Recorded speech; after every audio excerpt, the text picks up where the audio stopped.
Travis Freed, licensed master's level psychologist. He is also our director of crisis and recovery services. Travis, you've been with us for how long? 16 years. So Travis has had a lot of experience, interesting experience. He has chased teens through sewers. He's helped kids at all kinds of different different levels of crisis, of anxiety, of depression. So what he's going to do, he's going to talk for about 15 minutes. Then thank you so much for all the great questions you guys sent us. He's going to hit on those questions. So I'm going to get my fantastically large head off the screen, and I'm going to turn it over to Travis. Thank you, Travis. No problem. No problem. Thank you guys for coming.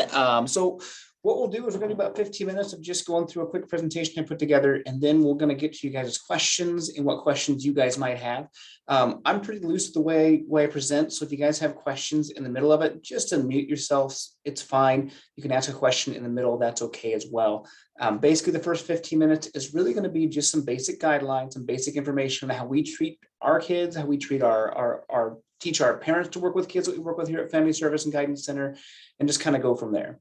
So today is the survival guide for parents the high school years, something we all need, something I'm sure we will all struggle with if you don't have kids in high school. If you have kids in high school, I'm sure you're already struggling with that.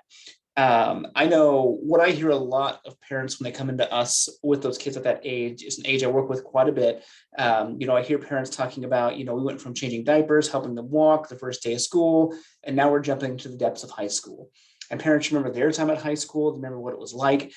What we got to keep in mind is that is entirely different than it was 10, 20, 30 plus years ago. Independence is going to be desired and learned if we allow it to. We're going to talk a lot about independence tonight and how to let go of our anxiety about our child becoming independent, as well as the importance of pushing our child to become independent.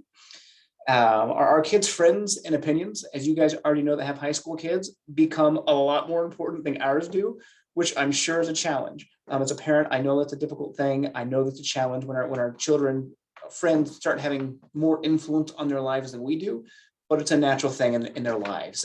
While we still want to have a very big impact, we'll talk about some ways we can keep that relationship intact, although you're still going to hear things about Johnny's mom says this or Sally's mom says this. Why can't I do it too? We'll talk about how to handle those types of situations briefly as well. One thing to keep in mind, and I want you guys to keep this in mind throughout, is consistency is going to be a key. And no matter what you do, even if you do everything right and to a T, everything can still absolutely fall apart and go wrong. It's part of having hormonal teenager children in our homes. It's part of us being parents. It's part of us learning from mistakes we make as parents, and also our youth learning from mistakes they make as children. It's a really hard thing. The most important thing is that we're there for them and we're there to encourage them. We know that teens are notorious for being lazy, rude, and hormonal, and we were that way too at one point, but we know they still want to be understood. They won't tell you that. They don't like to hear that kind of information, but they want to be heard. They want to be understood. So it's really important to find a way to have those conversations with them. So we're really looking at this transition from reliance on us to independence on themselves. And it really happens faster than any of us probably want it to. Kids rely on us to take them to school, rely on us to get them to and from practices, and pretty quickly you get into high school, they've got their own driver's license, they're attending school on their own, they're going to events on their own, riding the buses, and you are a lot of times taken out of that equation. That's difficult for us as parents, and that's really difficult for our kids sometimes too, as they learn to become independent and make mistakes in that process. Like I said earlier, peers become more important to them and honestly to their development. Their peer group is what they're going to be modeling themselves around. It distances themselves from you guys as parents or us as parents and focuses more on their peer group. While we still want an important role in their lives, allowing some level of independence is absolutely necessary. If we clamp down and don't allow that independence and don't allow that growth and don't allow them honestly to learn from mistakes they're going to make and that we have all made, we're doing a disservice. We want our children to grow from mistakes. If they're not growing from mistakes, we have a different issue on our hands. But that's our job when we step in. Not saying that every kid's going to make horrible mistakes or awful mistakes, but most kids are going to make mistakes somewhere along the line, whether it's who they choose to date, whether it's what party they decide to go to, whether it's driving when they shouldn't be driving, whether it's going out with friends you don't approve of. Those mistakes are going to happen. And I can just imagine the head nods right now because you've already run through a lot of those issues. As we know, teens become much more opinionated and often aren't by any means afraid to share their opinions with you. Unless you really want them to, then they don't share their opinions, right? But I can remember times when I was a kid, my parents would ask me my opinion and they heard it. I told them all the time, not every one of them is enrolled in debate, but they are all debaters and they're all experts at it in their mind. The logic to them becomes based around this very loose feel of what the media is telling us, what their friends are telling them, and it's very one-sided a lot of times. As adults, we've learned not to just focus on one side. We've learned to gather all the information before we make our argument. It's a great development tool for kids. It's wonderful to see kids doing that. So engage in those conversations, but get them to think logically and think logic in the whole thing. During this whole time, the key is to be consistent with how you parent so your child knows what to expect, how to respond to when they do something wrong. If your child's late for curfew, say they have a 10 o'clock curfew, they show up at 10:30, they know what that expectation is. They know what the consequence is when they show up 30 minutes late. You be consistent in what you do so they know what that, know what's coming for them. No, we don't want to surprise them too much. Again, have consistent expectations and be willing to discuss changes with them. Know that you ultimately have the final say. They're going to want to debate. They're going to argue. They're going to want to try and negotiate with you. They're great at negotiating, but stick your ground. As long as we're being reasonable, which I assume we all are, knowing what our family values is, what our family culture is individually, that's important to keep in mind as well. You're going to see a lot more time with friends and activities in most cases and less time with family. That's not always true. We do have some kids, welcome Tanya, we do have some kids who join us and who really kind of struggle with that. They aren't interacting with friends and things like that. And that's a whole nother barrier. And we can definitely answer questions to that as well, more of those anxious side of kids. But the majority of your youth are going to be spending more time with friends and activities and less time with the family. Autonomy is important in the adolescent development. We want them to have that autonomy.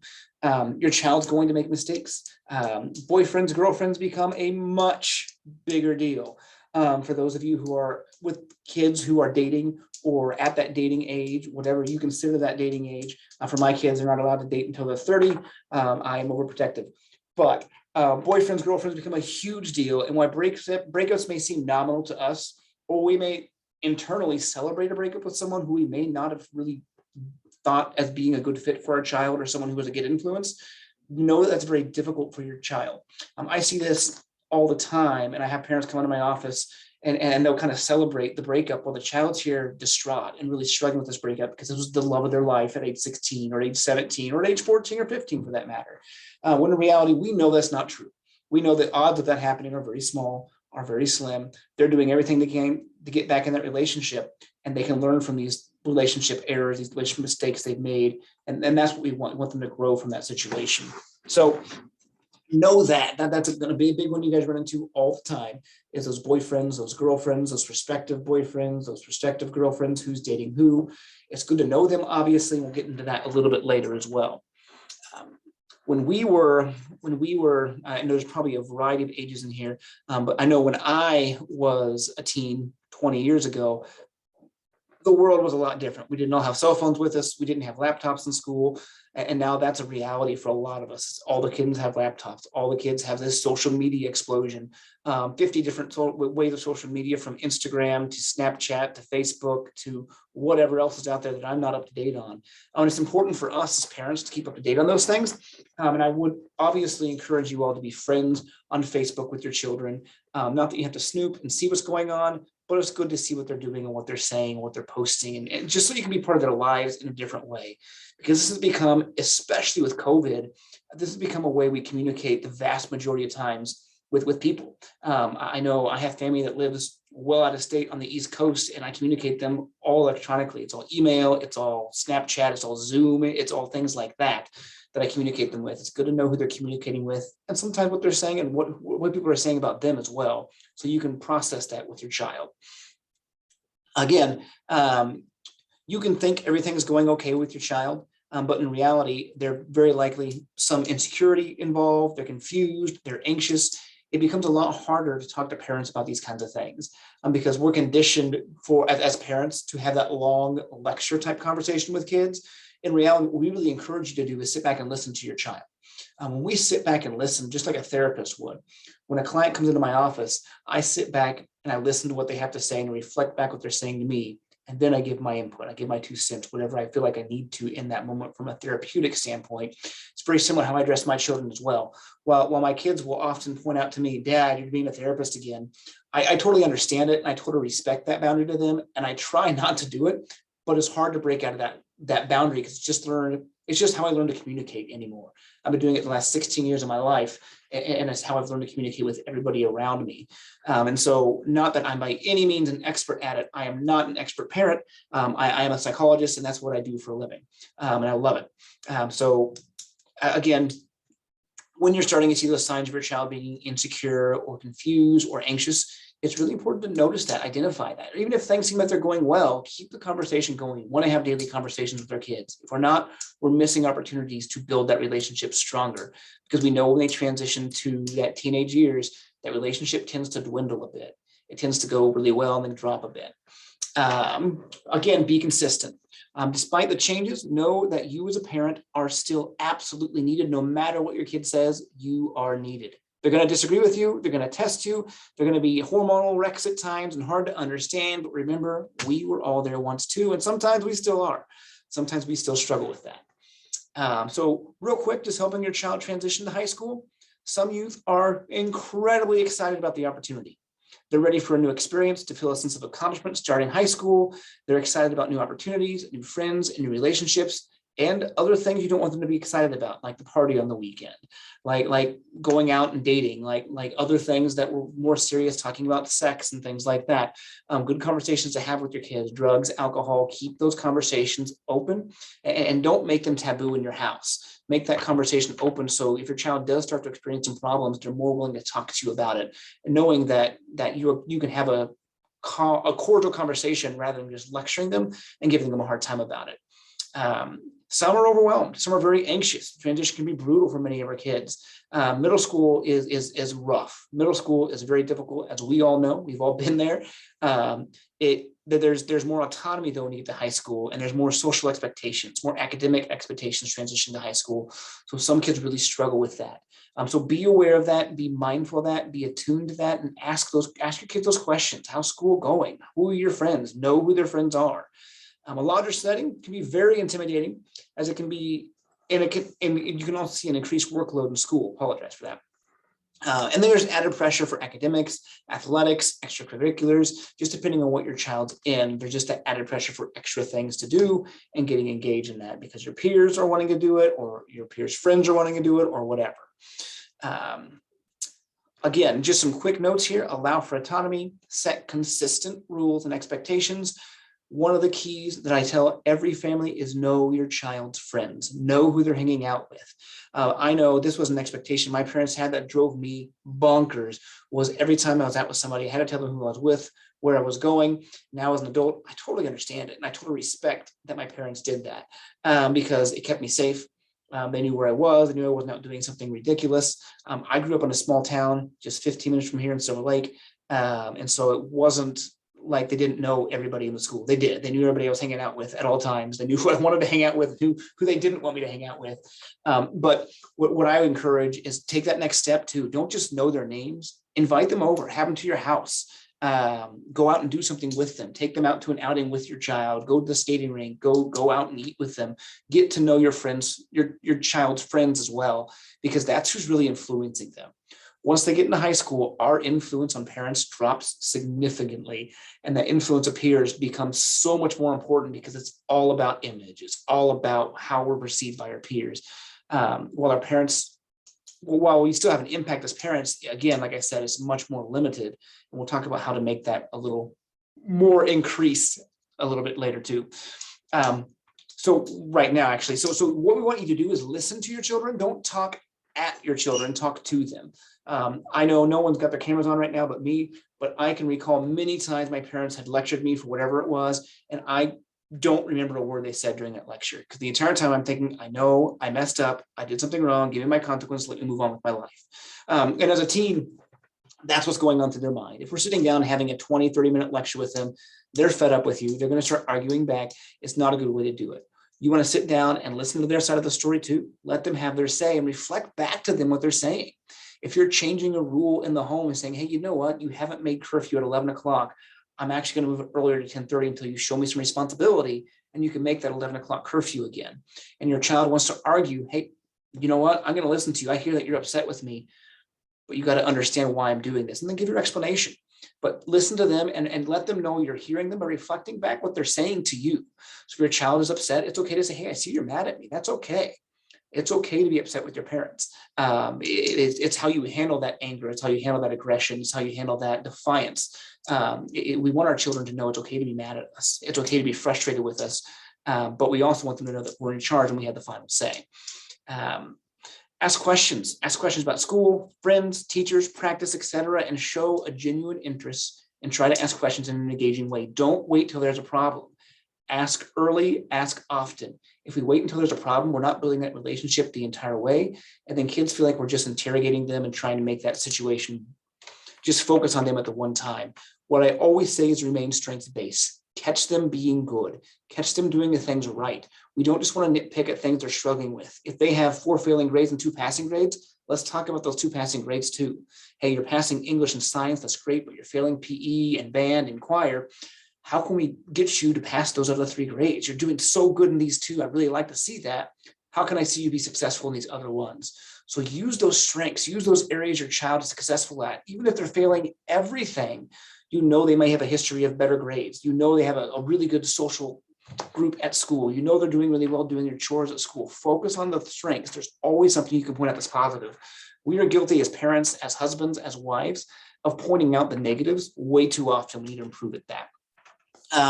Spend one-on-one time with your kids. This may be something you both love or something they love. You may get stuck playing Fortnite with your kid and not knowing a thing that you're doing. I've had parents do this and I've heard hilarious stories that come out of it and they end up bonding over it. It's a great thing. Game night, whatever you guys do, just keep those things in place. Again, talking about encouraging independence. Lastly, I know I'm going a little over. I always have a lot to say and I apologize for that. I do want to touch base on peer pressure for parents as well, because that can be a real thing. Again, be consistent. There's a time when your child will tell you about Timmy's mom or Sally's mom or whoever's mom, and they allow me to do this. They don't have a curfew. I can go out when I want to. I don't have to tell them where I'm going. Sometimes parents will join in that as well, and I'm sure some of you have experienced that. I know I've had friends' parents call my parents and think they were too strict when I was in high school. They were too strict in high school and should let me go do more things and be independent and more autonomous.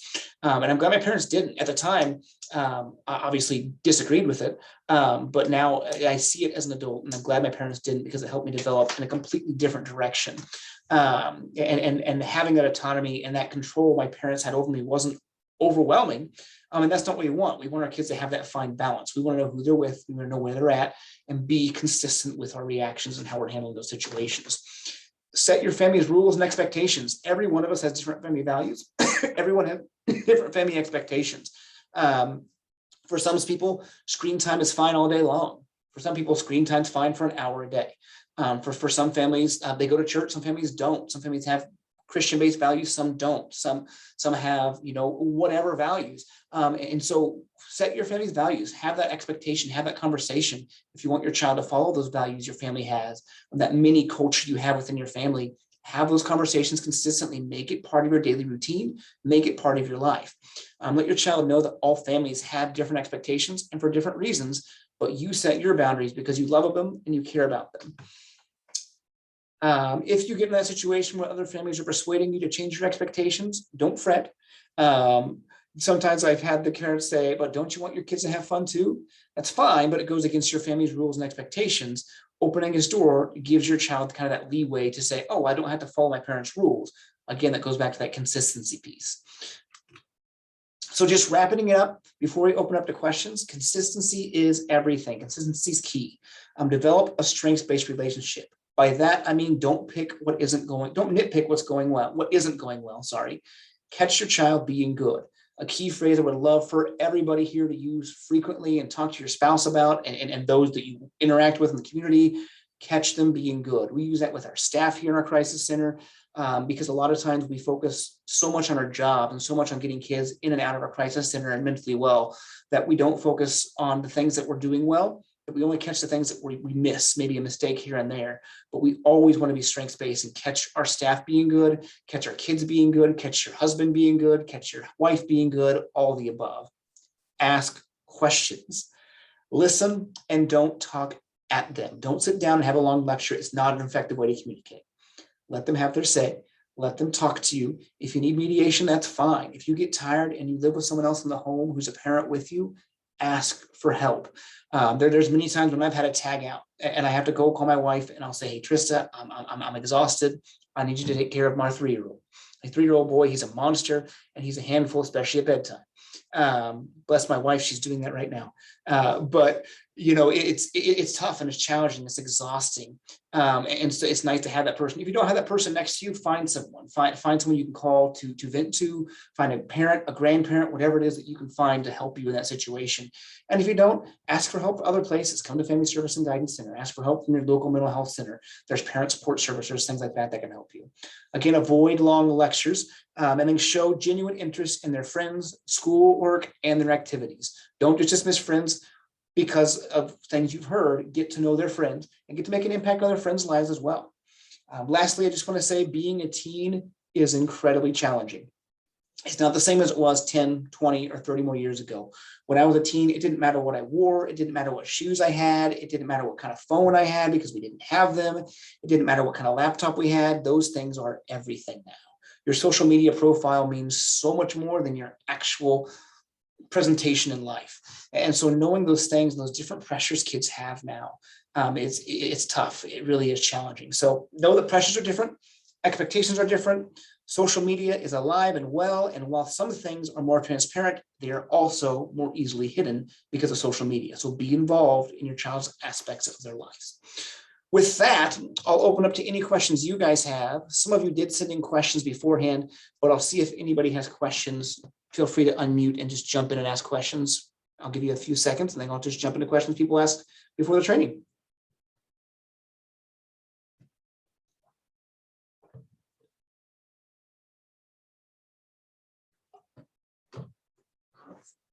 All right. So I had 9 questions sent in. And again, if you guys have follow-ups, I don't know who asked these questions. If anybody has follow-ups, feel free to ask. So the first question I got was looking for best ways to deal with anxiety. That is a loaded question. Knowing anxiety and treating anxiety for years, a lot of this is the question I have back is kind of what's the anxiety centered on? Is it school-based? Is it social-based? Because that's really going to determine where the answer to this question goes. If you really are worried about anxiety, if it's just getting to school refusal, that kind of stuff, there's a lot of things we can do to work with that. There's a lot of things you can do to work with it too. But anxiety, we've seen a lot more anxiety with kids with COVID-19. We've seen COVID-19 with kids not being in school for almost a full year.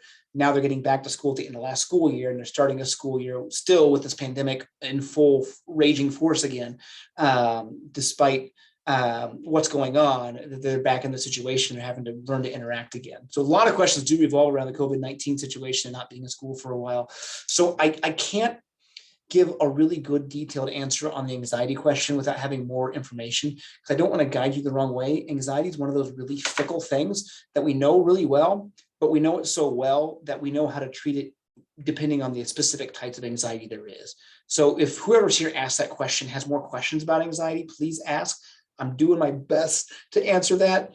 We do have an anxiety treatment program here. We're doing some boot camp anxiety stuff, not just trying to promote that, but it really is a thing that we take a lot of pride in. The agency does an incredible job with the anxiety treatment program. I used to be a part of it, and it's just a wonderful, wonderful program. But again, it really depends on what that anxiety looks like. Is it social anxiety? Well, let's talk about that. Let's get them involved in services. Let's knock that out of the park. Anxiety treatment is usually very quick, unless it's been long ingrained and been there for a long time, or if it's that kind of generalized anxiety, we're afraid of a little bit of everything. It takes a little bit more time, quite a bit more time, to be honest. But if it's social anxiety, they're just worried about school, they're worried about grades, that kind of stuff, That's pretty normal. The best you can do, just kind of general advice, is just reassure them. Again, sit down, have that conversation with them, reassure them that they're going to be fine, reassure them they're going to be okay. I've had many kids I've worked with be afraid of not getting into college in 7th and 8th grade. And that's an unreasonable expectation, right? You shouldn't be worrying about that in 7th and 8th grade. It's not incredibly challenging to get accepted to a college in Kansas. Kansas doesn't have a GPA requirement. They don't have a GRE requirement right now. And so you can get into college in Kansas, you can get into tech schools in Kansas. It really is a very big possibility. But again, without knowing more about that anxiety, specifically, I can't give a more concise answer, and I apologize about that. There were a couple questions about curbing screen time. This is, again, a hard one. If expectations haven't already been set consistently in the home about screen time, it's something you're going to have to do, right? And this is going to be different for every family. Some families don't care. Some families do care. Well, what does screen, the questions I have back too are, what does screen time look like for the rest of the family? And be mindful of what that looks like for you as mom or dad or brothers and sisters. And because if your child sees you on the phone all the time, or you watching TV all the time, or you engaging in social media all the time, they're going to think it's okay for them too, which is understandable. They see mom and dad doing it. They have a pretty reasonable argument. So how much screen time is too much in your family's view? That's something you guys have to decide, is what is too much screen time. How do you curb it? It's hard. You got to get them out and be active, right? You got to get them out and doing stuff. But so much of their lives now revolve around screen time, that they're interacting over their phones, they're interacting over Duo apps, over FaceTime apps, they're interacting over all this stuff. And so the question is, it depends on what kind of screen time you're talking about too. So screen time is not always a bad thing. A lot of research shows that screen time doesn't cause a lot of disruptions unless they're so focused on that video game or so focused on the TV, they're not engaging with others. But even that video game time is a positive thing. It develops their brain in other ways. They're learning critical thinking skills. There's a lot of new research coming out that shows there's a lot of value to it to a certain extent. Again, during the school year, you probably want to limit that. You don't want your child coming home and being on the screen time playing video games all day, or on Duo or Facebook or whatever all day long. But there's not a huge difference in what the research shows socializing versus social media or other systems like the FaceTime and things like that, as opposed to face-to-face in person. But again, I encourage my children to get out and be active. I encourage my kid to get off of it and to go, do that. But I've encouraged it with my kids since day one, right? So my kids have a limited amount of screen time a day. Are there days we usurp that rule? Absolutely. There's days when mom and dad are exhausted or sick, or you have a sick child, and those rules kind of go out the window, but you got to get them right back to square one again. So the last question I have about that kind of back for you to ask yourself is, what's the goal of curbing screen time? Is it just to curb it because it's the societal thing to do? Is it to curb it because you think it's detrimental to your child? Obviously, if you think it's detrimental, let's curb it. Let's find a way to get in there and set those expectations. And again, have that conversation about why you want to do it, but find things to replace it. Help your child find things to replace it, because right now, that's 90% of what our youth have. We didn't have that as kids. We were out and about and active. We had to go find our friends. We had to call our friends on the rotary diary phones. We had to, we couldn't email our friends and have an instant response. That's how they communicate now. And that's something for us to adjust to, and know that screen time is just going to increase just naturally. But again, there is a limit to screen time as well. And it depends on, again, your family's values and expectations.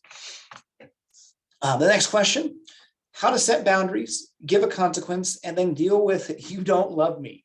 I just went away from home and I feel like dying, etc. All because they got their phone taken away. For example, for maybe bad grades or acting up at home or school, etc. Oh boy, something we've all heard as parents of teens. Again, that strengths-based approach I talked about earlier is going to be paramount. We don't want to sit and lecture them. If you take the phone away, you take the phone away because they're grades or because of the expectations, but set the expectation. Don't just take it away. Take it away and set that expectation of what they have to do to get it back. Have that mutual conversation with your child about what they have to do to earn that privilege back that you took away from them. Consequences can work, but they're really challenging to make work. I don't use a lot of behavioral consequences in my practice, nor in my house, but I have a relationship that's different, and I encourage you to build that relationship with your kids as well. That you want your kids to feel disappointed when they let you down. You want your kids to feel remorse when they let you down, to feel disappointment in themselves when they let you down as a parent. And that shows we're doing a lot right as a parent. That means we're probably having those conversations of, hey, I'm going to listen to what you're saying to me too, because I care about you and I love you. And I want to hear your 2 cents about why your grades aren't doing well, right? It might be something going on. There might be something academically going on. There might be some disability that we're not aware of. Maybe they're dyslexic. We haven't found that out yet. But yeah, you're going to hear those things. A lot of times what I tell parents, when you hear a child say, you don't love me anymore, or they say, I hate you, it means we're probably doing something right. We struck a nerve. Not that we want our children to say that, not that that's our goal, but it means to a lot of times what teens mean when they say that is, you got me. I don't like this consequence. This sucks. Right. But what can I do to get it back? And that's our job. We want to set that limit, but then, okay, so what do you have to do to get your phone back? If you're failing all your classes, is it passing all your classes? Is it passing 2 classes? What's reasonable? If you have late assignments, if that's what it is, or if you're missing curfew, how long are we taking it away? Or what are we doing? So if you're taking something away and you're removing it, you want to plan to give it back. And that's really critical for the kid to understand that it's not just permanent. Because when we do it without having a plan, it can seem so random, and the kid's just like, oh, I got it back, cool. And we go right back to the same behavior that we had before, right? So setting a goal, setting a target for the grades or the curfew or the attitude or talking back to you or whatever it is so incredibly important, because they can learn that way. They learn from that mistake they made. And then that way they know, hey, so if I regress back to what it was again, my grades get back down there, I'm going to lose my phone again because that's what mom just did or dad just did. And have that conversation with them. Cool. Hey, here's the deal. You got your grades back up. They're all C's again. Here's your phone back. Great work. Keep up the great work. But I need you to know, if your grades start slipping again, I'm going to have to take it from you. Know the consequences of taking a child's phone too. That a lot of time is their lifeline to their friends. That a lot of times is their lifeline to what they do for fun. That's their entertainment. That is everything. When we were kids, it was, we're going to take the Nintendo away, but we still could go over to Johnny's house and play outside and shoot hoops. That doesn't come to a lot of our youth's mind anymore. While we still have kids that go outside and shoot hoops and go to the gym and that kind of stuff, that's fine. A lot of it is relegated to that social media stuff. So we don't want to completely isolate them either. Question 4 is about screen time. Again, I think we covered that pretty well. Question 5, how can we tell how much educational loss our teens have had over the last 2 years? When I read this question, prepping for this, my mind was just like, wow, what a great question. These are all great questions, but this one is just on the top of everyone's mind. I know this. And so I get this question a lot. And you know, we could be running into it again this year as well. And I know it's different. I don't know everybody's experiences from online learning. I know I've heard great stories. I've heard horror stories. I've heard both ends of the spectrum. Some kids did great. Some kids did terrible. Some families feel like the teachers weren't engaged.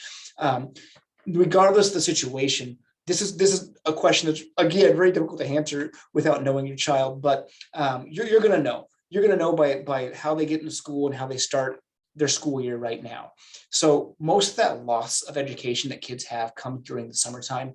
So you see a big drop off from kids learning and their education from the end of the school year to the start of the school year, because you have 2.5 months where you're really not practicing that muscle. You're not engaging that brain effectively and daily.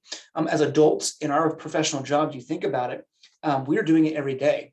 We work 12 months, most of us. There might be some teachers here who don't do that, but even then on your off time, you're still practicing those skills. You're still preparing for the next school year. Every day I come in here and I'm practicing my therapy skills. For 16 years, I've been here practicing my skills to do better and to get better and to practice. And it becomes kind of a way I live and the way I conversate with people anymore. So that summertime, you're going to have a big loss anyway. I don't think this is going to be as big of a loss as people realize. Because kids tend to pick that up very quickly. Within the first 2 weeks, they tend to gain that knowledge they lost back. They're just reinvigorating their brain. They're just getting re-engaged and things like that. So you're not probably going to see a huge loss. They may have missed a few things. But again, the important things you really want to focus on are those keys, those reading, those writing, those arithmetic things. Your kids reading over the summer, you're probably going to be just fine. And there's a lot of homeschool programs that focus almost entirely on reading and math because they understand the science behind learning is that can drive all our other learning about, science and reasonable thinking, critical thinking. So if your kid's still engaging in things like that, maybe their own little science project, even a video game, critical thinking in a video game on when to put this character there, when to attack here, or when to flank in Fortnite. Pardon my language, I don't understand a thing about Fortnite. I'm not a big video gamer, but I hear kids talk about it all the time. But that strategic learning is really valuable for them as well.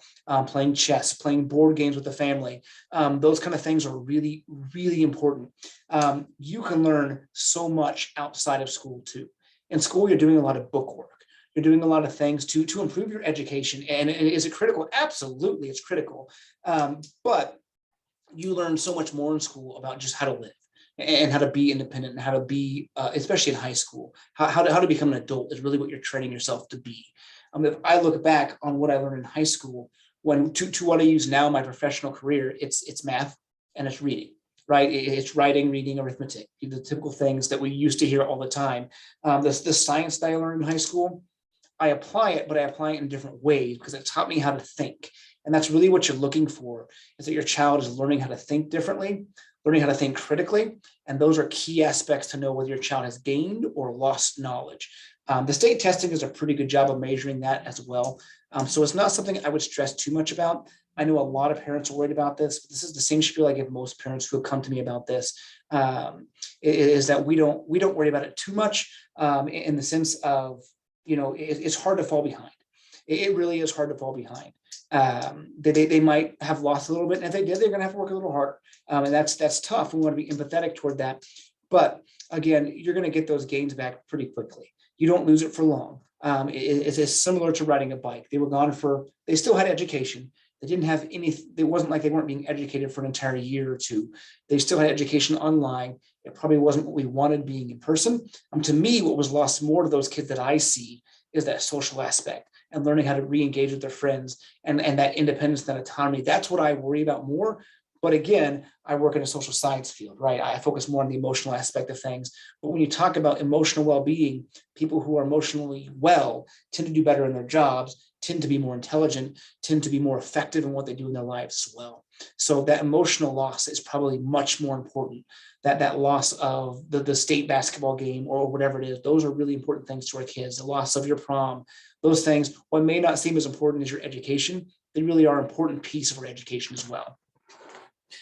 How do you know when to push your child when dealing with mental issues? Started with COVID.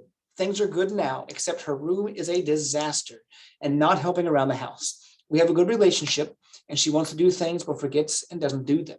I don't want her to regress and lose control again. Again, I'm going to go back to the strength-based piece, right? Talk about what's going well. You even in this question, whoever asked this, talked about a lot of really good things going on. You got a good relationship. If you got a good relationship, you're beating 90% of us on this call right now. You're doing a great job if you already have a good relationship with your child. That is the most important thing you can do to make any of what we're talking about today effective. If you don't have a relationship, it ain't going to work. So you talk about what they're doing well. You don't say that. We said they're all good now. The room's a disaster and not helping around the house. We don't want them to regress. Let's talk about what they're doing well. Maybe you go as far as to, hey, let's set a time aside that we can just chat in your room a bit. We can start getting your room clean. Let's just get back on track, because sometimes that task can be overwhelming. I've got little ones in the home too, and I know my 7-year-old gets very overwhelmed when she has to clean her room sometimes, because she will jump in and she'll see her room just be a disaster. Stuff will be everywhere on the floor. Stuff will be all over. She's got books on the floor. She's constantly reading. Her sleeping bag's on the floor. And so I'll go in and start helping her and kind of play a game with her, make it encouraging. And again, it's a way for me to build a relationship with her while we're still doing the expectations of the home. Stephanie, did you have a question? No, I was the one that submitted that question. So Sure. I was just hopping on here in case I was needed to ask anything. Sure. So go ahead. We have the good relationship, but like I said, one of the challenges is we feel like, she's not, keeping her room clean, and she'll bring home fast food or whatever, and it stays in there forever. And I mean, typical teenage stuff. But then when we ask her, hey, before you leave, you need to, bring that stuff down. And then there's times that she just almost freaks out, like gets so much anxiety. And so it's like, how do we get her to do what we need her to do, but not cause her stress? I mean, there's a balance of, is she just being lazy, or is it really going to push her over the edge? It sounds like when you start mentioning anxiety, it sounds like she's getting overwhelmed with it. It sounds like her room is probably pretty messy. And when you say clean your room, she might not have an expectation what that looks like either. She may think mom and dad are telling me to clean everything in my room and make it look spotless like the rest of the house does, like her room or like mom and dad's room does. Well, that might not be what you need.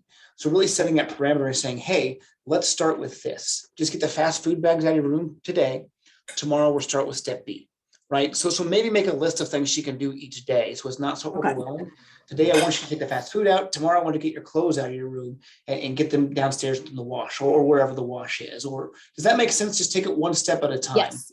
Because a lot of kids who may have ADHD or may have anxiety, which I kind of get a hint of with what you're talking about. Yeah, maybe both. not there, but sounds like there might be some traits of that, right? Not trying to diagnose over Zoom by any means.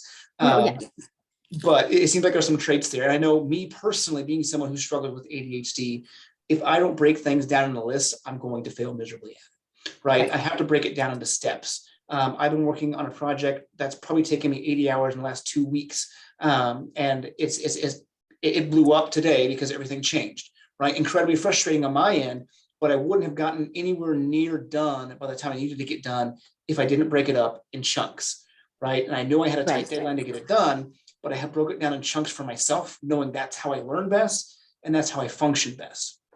I'm someone who, when I'm at work, I'm very active. I work very fast. I get stuff done very quickly, but I also have to take that break every hour or something like that. It's not a long break. It's literally walking upstairs and back downstairs, just saying hi, giving a fist bump, being my goofy self, asking someone how they're doing, taking 2 or 3 minutes, coming back to my office and getting back to it. I know that it's overwhelming for me to be sitting too long in one spot and not being active or interacting with somebody. Does that help answer your question some? Yes. Again, Thank you. That daily expectation is what I would encourage is start getting it clean now. And then it's just picking up after yourself, right? Then it's just, hey, let's just do a quick check.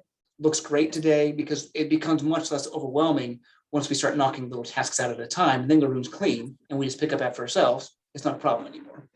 Right. Okay. Thank you. You're welcome. Next question was, how do we get them motivated when they have so many distractions? Pulling out all the distractions just makes for more resentment. So how do we balance that in the times we are in? Another great question. Again, a lot of this depends what we're trying to motivate them for. Distractions are part of our lives as adults as well. Responsibility to us means a lot different than it does to a teen. So what are your expectations for the youth? What are your expectations for your kid in that situation? There are distractions everywhere. What I do with my family is we have a set night where when we go to dinner time, there's no phone allowed at the table. The only phone at the table is unfortunately mine, but it's not on. It's because I work in crisis and I'm on call 24/7. Not complaining about that. I love what I do. But I have to have my phone on me just in case someone needs support, one of the clinicians needs help, has a question, or whatever it is. Other than that, my phone is face down.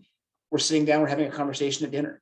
The TV's not on, we don't have that distraction, because if we allow those distractions during this time we're trying to spend with our family ourselves, it really negates what we're trying to do, because it says, well, yeah, but mom and dad, you're doing it too. So that'd be the first thing I encourage. And again, just have a rule, just have a hard and fast rule. I know I work with families who have rules where you sit down for dinner, you have a basket, you put your phone in. You're not allowed to have it until dinner's over. And they may not have a conversation during it. The kid may be mad and huffing and puffing, they don't have their phone with them, and that's okay. That expectation, that will change eventually over time. So I would encourage that, have those times as a family, have that game night as a family. Saturday night in my house, my kids always look forward to, because it's game night. I have a 3-year-old who has a hard time engaging in game night because he's 3, but we will play a game with him. We'll put him down for bed, and then we'll play a game with everybody else. And that's fun for him because he gets to participate in it as well. Again, this is something we've done our entire lives with our kids. So it's easier for us because is something we've always had in place. But if you want to establish it, start establishing it now. Start setting those rules. Start setting that expectation. Ease into it, and kind of go from there. That resentment is always going to be there. And I'm sorry, I don't have a good answer for that. As a teen, there's going to be resentment towards you. There's going to be frustration towards you. They're going to say things that make your heart hurt. They're going to be things that make you emotionally upset. It's going to be there. Anytime you lose something or you get something taken away, you feel the same way, most likely, right? You go to your boss, you ask for something, your boss says no, it doesn't feel great. It doesn't feel warming, right? It's not a comfortable feeling. We've all been in that situation with parents, with kids, but it's okay, right? I try not to say no, and I encourage parents not to say no. Not that we can't say no, we just say it in a different way, right? I used to do a mindfulness exercise with people, with parents that were new when I was doing parent classes a lot. And I would have the parents close their eyes and I would just say no, no, in a certain voice over and over and have them describe what it felt like. And it wasn't comfortable. It wasn't a good feeling. And then you turn and say yes, it obviously feels differently. Now, not saying you say yes to everything by any means. There's times to say no, but if you can find a different way to say no, if your kid's saying, but mom, I really need to talk to my friend, that's fine. You can talk to your friend after dinner, right? And that's just redirecting it. You're still saying no. You're still absolutely in control. Or you can maybe give a choice to your child. Hey, I'm asking you to not get on your phone right now because we're eating dinner. And if you choose to get on your phone, I'm going to have to take it away from you for the rest of the night. But I want you to know that's your decision, right? You see the game we're playing there. I put the ball in the child's court. We do this in our crisis center all the time. And some clever kids know exactly what we're doing, but they don't have an argument because we put the ownership on them. We're not taking something away. Hey, if you don't stop listening and screaming at me right now, I can't help you. So you're not going to get a choice in what movie we watch tonight. Kid goes off, gets upset, movie he picks doesn't get chosen because his vote would have made the difference. That's okay. I talked with him. Kid will say, you took it away from me, Mr. Travis. No, I didn't. You made that decision. Remember the conversation we had earlier? You made the choice not to follow directions and run from the building or hit somebody or talk back to staff or whatever it was. And that resulted in you not getting a choice. Now you can still watch the movie, that's fine, but you didn't get a choice in voting for the movie because you made the decision to not listen. I'm sorry. And empathize with them about that. It's a great way to kind of twist it back on them and build ownership for your children, which is something I strongly, strongly encourage, is make your children responsible for their own actions.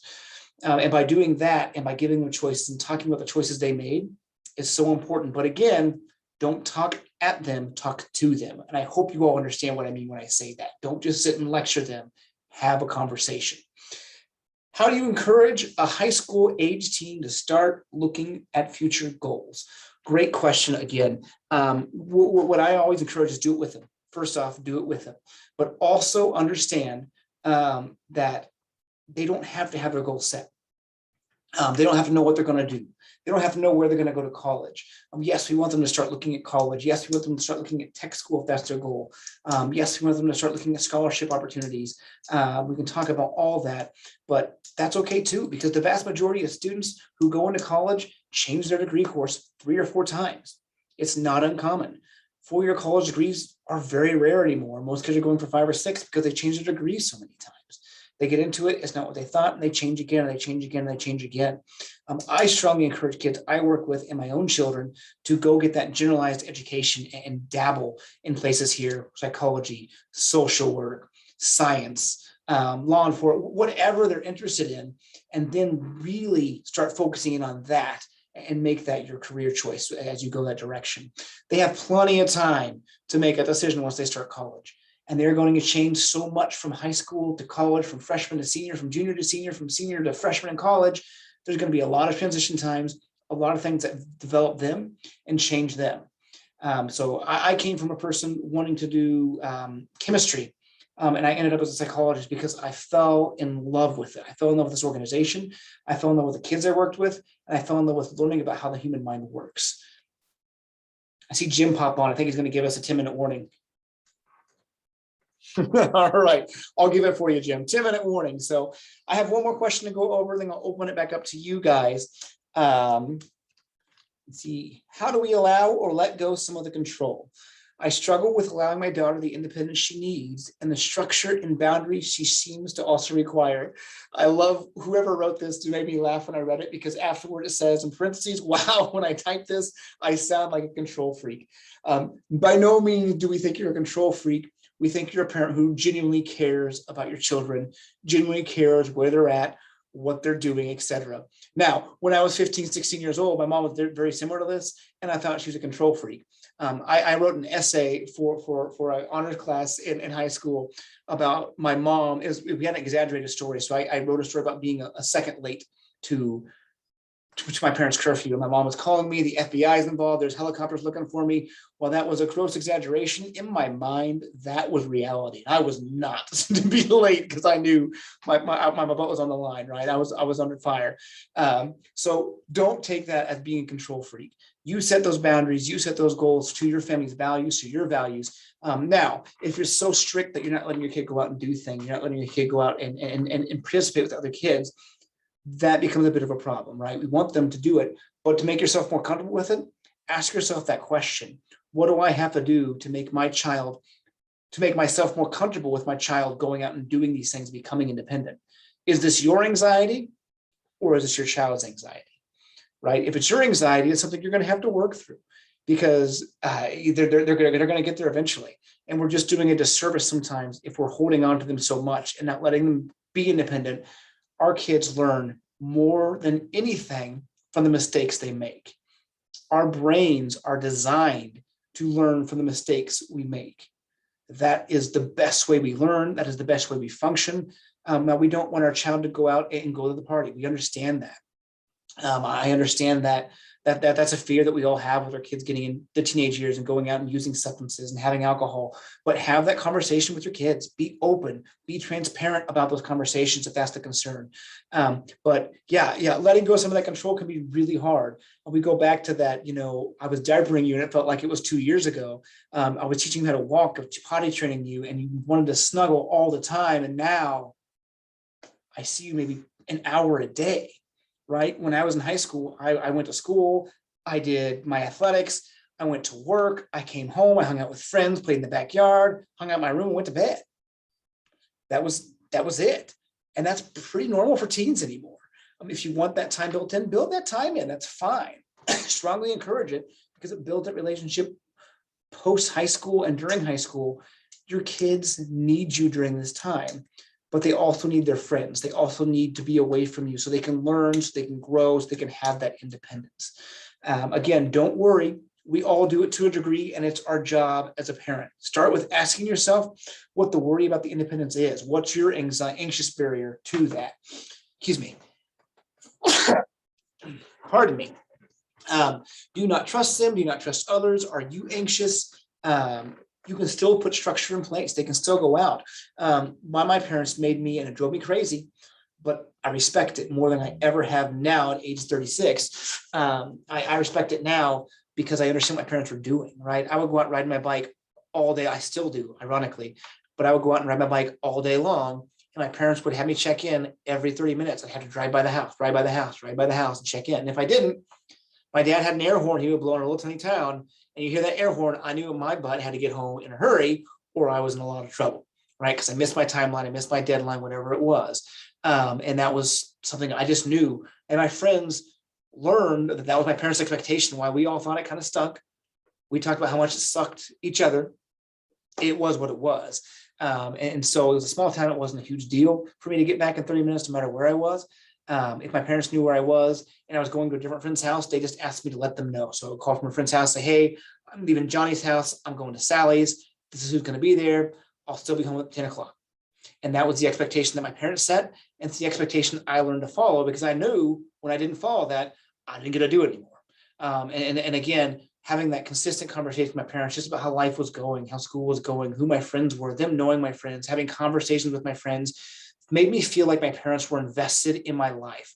And that's what you want from your kids too. You don't want to be overbearing. You don't want to be overwhelming. You don't want to be there, which at times it'll feel like to your teen, and you'll hear that all the time. But again, know what your limits are, because every one of us can have different limits for our kids. What questions do you guys have as we wrap things up?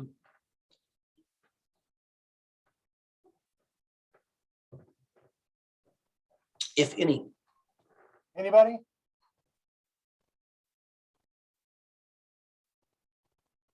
No, I guess not. We're just about at our time. Travis, is there anything you want to say to kind of wrap things up? Yeah, again, be consistent and have that relationship with your kid. That's going to be the best thing you can do. Catch them being good. I hope that sticks in your head. Catch them being good. It is so incredibly important. Catch your spouse being good, catch your children being good of all ages. Because if we miss those things, we are going to be miserable in our own lives. We're going to focus on everything going negative. So please, please, please realize the importance of catching them being good. Even if they're being bad, we want to tie something good they're doing in with that conversation we're having. All right.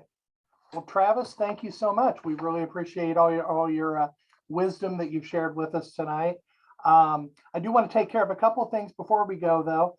Again, if anybody needs a certificate of attendance, just send it to me. Just send me a quick note in the chat thing over on the side with your full name and just put the word certificate so I'll know.